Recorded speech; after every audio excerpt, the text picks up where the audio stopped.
Welcome to Reckless Disagreement, the only show on the internet that you can trust. I'm your host, a paranoid recluse, and here's a clip from Raiders of the Lost Ark.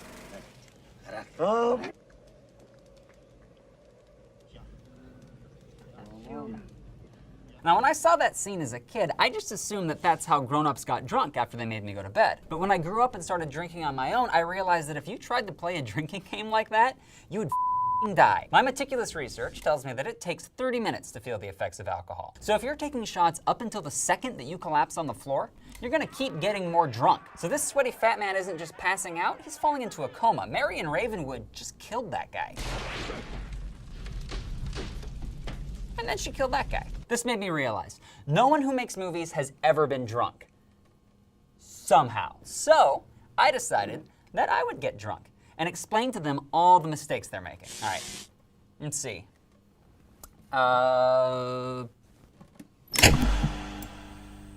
That's not right. They're supposed to be, oh, there's a title.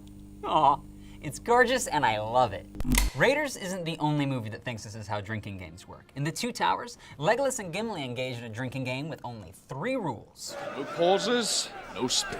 And no regurgitation. So, it's a drinking game. No, that's just drinking. Game implies like ping pong balls or underwear, right? This is the only drinking game anyone in movies ever plays. It even happens in Thor. We drank, we fought, he made his ancestors proud. I admit, I'm not a Viking, but how does drinking so much that your buddy has to carry you home make anybody proud of you? This game only makes sense if your perspective on drinking is limited to seeing people leave for and return from the bar, and you're just trying to guess what went on in between to turn your friends into pukey bags of shame. Well, you guessed wrong, movies. You guessed real f***ing wrong, and you should be ashamed.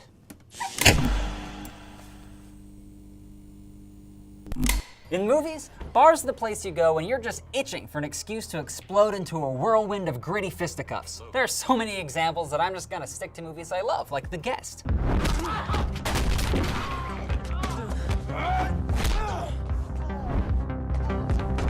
And Dirty Work. And Deadpool. And I'd be kind of an idiot if I didn't at least mention Roadhouse.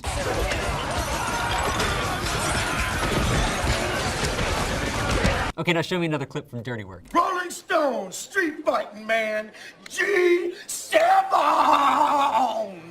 You just hit G8. If you like pina coladas. Now, don't get me wrong, bar fights happen and they're always hilarious. But your average dive bar isn't the time bomb of homophobia waiting to be set off by a guy with dreamy eyes ordering a blowjob shot. I'd love a blowjob shot. Now, every bar fight I've ever seen was just a couple of drunk dudes grappling with each other and spilling my drink until the bouncer kicked them out. And you know what? To all the people writing comments about how badass the bar fights you've been in are, who are you trying to impress? Is it me? Oh, I'm flattered. Keep doing that.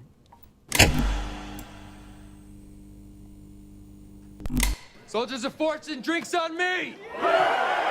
Cakes and legs, open and on the house. Okay, everybody, drinks on the house. I am completely sure that nothing like that has ever happened in all of history. I've worked in a bar, and I don't even know how, you do that as a bartender. Domestic, nothing imported. Wait, is the guy who offered to buy the round not paying for the beer? What? I might be wrong about this. I mean, when I worked in a bar, I was 17, and the bartender used to give me a 6-pack when I did a good job. That place got shut down. These two facts might be related. But they also make me question this scene from Skyfall.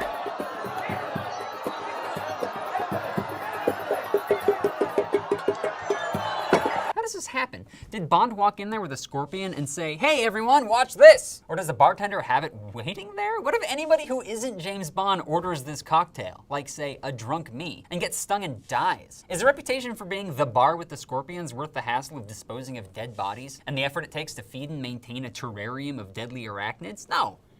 No, it's not. Next entry. Movies think beer makes you hallucinate.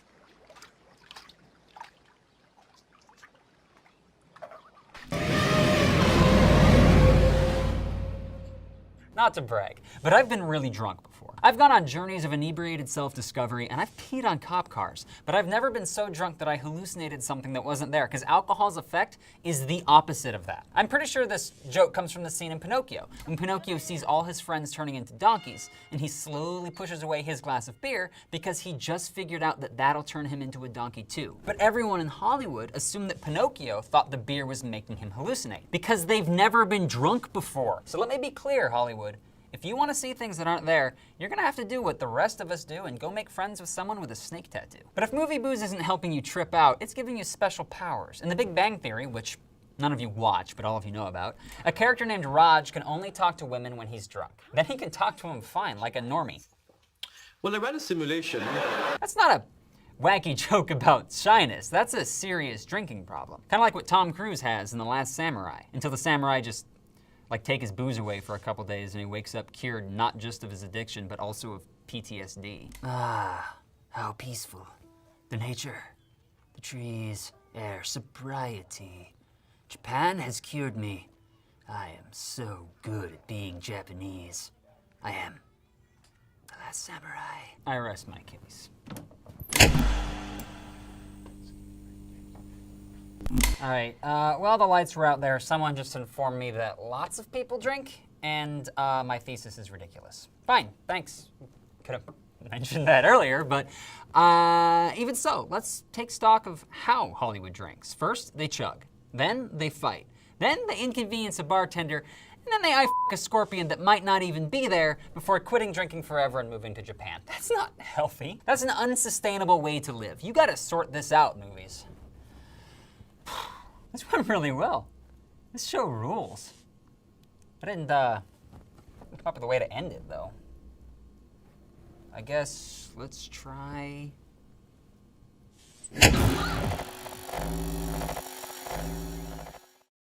Hey, you like stand-up? Come see the Cracked Stand-Up Show. It's happening June 22nd at Meltdown Comics in Los Angeles. If you want to see amazing comics, including our own Josh Sargent, go to nerdmeltla.com/tickets. And if you want to see me do a funny dance... Sorry, not today.